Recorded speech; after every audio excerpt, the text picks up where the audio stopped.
But that is it! The Texas Longhorns, with a shocking upset of Maryland, are headed to the Elite Eight! It was an uncharacteristic game, and you got to give credit. I thought they took us out of a lot of things. Right, but I've said this all year. I'm so proud.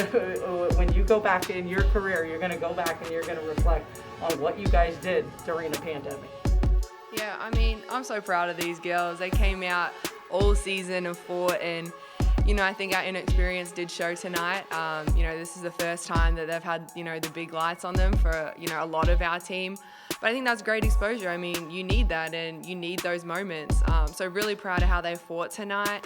But I think this will fuel us, going forward. I mean, that now they've got that under their belt, had the first NCAA tournament, so they had a little bit of taste of it, and I think we're going to want to go further. So, just as I said, really proud of them.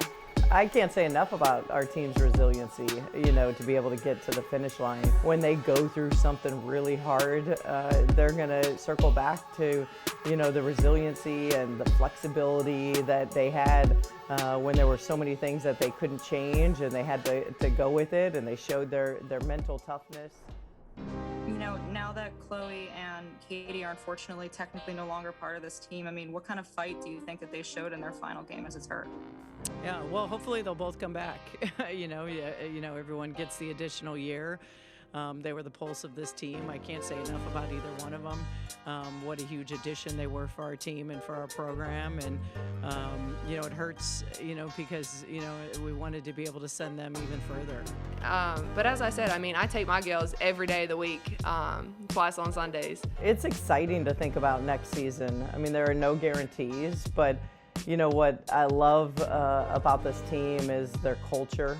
And that the bond that they've created, the sisterhood, the chemistry that is there. So think about everybody coming back. I mean, you're going to be able to hit the ground running, to be able to do so many more things with your defense, with your offense, and even more so, this team is going to finally have an off season where they're going to be able to train, and Coach Keith is going to do a great job in the summer, and all those things that they missed, going into the season, will bode well for the upcoming year. I contacted all our seniors and wanted to see where they stood and moving towards next year. And Chloe had options to play overseas, maybe go back home or return.